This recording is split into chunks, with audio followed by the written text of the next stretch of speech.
बिस्मिल्लाहिर्रहमानिर्रहीम नहमदुहु व नुसल्ली अला रसूलिहिल करीम। मैं यहाँ सफ़र में हूँ और नेटवर्क प्रॉब्लम की वजह से बार बार सिग्नल चूँकि ड्रॉप हो रहे थे तो मैं ये वजाहत रिकॉर्ड नहीं करवा सका जल्दी। मेरे खिलाफ सोशल मीडिया पे एक प्रोपेगेंडा चल रहा है कि मैंने ये कहा है कि कुरान में माज़ अल्लाह नक़ल कुफ़्र ग्रामर की गलतियाँ हैं। जो मेरी बात है वो ये थी कि आप मेरा क्लिप सुन सकते हैं कि अगर ज़ाहिरी लिहाज से इसमें कोई गलती लिखने में ज़ाहिरी लिहाज से, वरना इसमें बड़ी हिम्मत है, ग्रामर की एक मिस्टेक अगर ज़ाहिरी लिहाज से मैं मिस्टेक करूं, ग्रामर की एक मिस्टेक अगर ज़ाहिरी लिहाज से मैं मिस्टेक करूं, हमने इस कुरान की हिफाजत ऐसे की है कि अगर ज़ाहिरी लिहाज से इसमें कोई गलती लिखने में ज़ाहिरी लिहाज से, वरना इसमें बड़ी हिम्मत है, हुई भी है, हमने उसकी भी करेक्शन की किसी को इजाजत नहीं दी। जो है जैसे लिखा गया एज इट इज चला है, बड़े अपनी ग्रामर करने वाली है, उन्होंने बताया सेंटेंस में तंगीद नहीं आती, दो नंबर दो से दो पेज नहीं आते, आप नहीं आते, यहाँ आए हैं पता नहीं मायने पर उसको लिखा कैसे था। जिस किताब की मेरे भाई ऐसे हिफाजत हुई हो कि उसकी ग्रामर की एक मिस्टेक अगर ज़ाहिरी लिहाज से मिस्टेक हुई है, उसको ठीक करना किसी के लिए मुमकिन नहीं है, तो जो ठीक आए थे इनको कौन चेंज कर सकता है? कुरान मजीद में लनस्फाम बिन नासिया ये लफ्ज़ आम कायदों से हटकर है। आम कायदों में ये होता है कि जब आप फेल को लिखते हैं तो ऐन नून ज़बर आन के साथ लिखते हैं, अलिफ नहीं लिखते, आम कायदा। तो सहाबी रसूल ने इसको आम कायदे के खिलाफ लिखा है।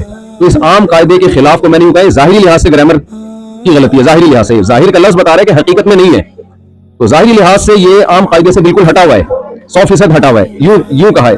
तो इसमें हो सकता है मुझसे ताबीर में गलती हुई हो। अगर कोई ये समझता है कि मेरी ताबीर ठीक नहीं थी या ये बात आवाम के सामने करने की नहीं है, उनका मेंटल लेवल इतना ऊंचा नहीं है, वो ये समझेंगे गोया कि कुरान में गलतियां है, तो मैं अपने अल्फाज पे मादरत करता हूं और मैं अपने इन अल्फाज से रुजू करता हूं।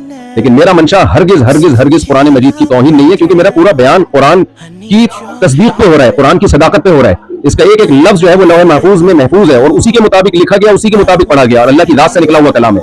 तो सोचिए कि जो शख्स कुरान की सदाकत को बयान करने के लिए आया हो, वो कैसे कुरान को कह सकता है कि माज़ अल्लाह ये गलतियों की किताब है। माज़ अल्लाह। मेरा क्लिप आप सुन सकते हैं। दूसरी बात, नबी सल्लल्लाहु अलैहि वसल्लम की शान के लिहाज से जो मैंने ये बात कही कि आप सल्लल्लाहु अलैहि वसल्लम लिखना पढ़ना नहीं जानते। हमारे नबी के बारे में पूरी उम्मत कलमा भाई ना लिखना जानते थे और ना पढ़ना जानते। मैंने हरगिज हरगिज आपको अनपढ़ का लफ्ज आपके लिए इस्तेमाल नहीं किया, ये तौहीन का लफ्ज समझता हूं मैं। मेरी तरफ किसी ने मंसूब किया कि मैंने ये कहा कि मैंने नबी को माज़ अल्लाह अनपढ़ कहा है, हरगिज नहीं। मैंने कहा आप सल्लल्लाहु अलैहि वसल्लम लिखना पढ़ना नहीं जानते, ये लफ्ज उम्मी का तर्जुमा है और ये भी नबी सल्लल्लाहु अलैहि वसल्लम की शान में बयान किया है। मकसद ये है कि आप सल्लल्लाहु अलैहि वसल्लम जो लिखना पढ़ना नहीं जानते फिर भी तमाम उलूम के हामिल है, क्योंकि आपने बराह रास्त अल्लाह से इल्म लिया है और अल्लाह के बाद मेरा अकीदा है कि आप सल्लल्लाहु अलैहि वसल्लम से बड़ा इल्म वाला इस कायनात में अल्लाह ने पैदा नहीं किया। तो आप लिखना पढ़ना ना जानने के बावजूद सारी दुनिया को आपने पढ़ाया है, सारी दुनिया आपसे सीखने की मोहताज है। तो ये नबी सल्लल्लाहु अलैहि वसल्लम का मोजज़ा है और जब किसी का मोजज़ा बयान किया जाता है तो मोजज़ा उसकी तारीफ में होता है। फिर भी मैं समझता हूं कि अगर किसी को ये मेरे लफ्ज़ से ये लगा कि मैंने सय्यदुल अंबिया सल्लल्लाहु अलैहि वसल्लम की तौहीन की है तो मैं उससे भी मादरत चाहता हूं। और मेरा अकीदा ये है कि मैं ये सादत समझता हूं कि नामूस से रिसालत पर अगर मेरी मौत वाक़ हो जाए तो मैं समझता हूं इससे बड़ी कोई दुनिया में कामयाबी नहीं है।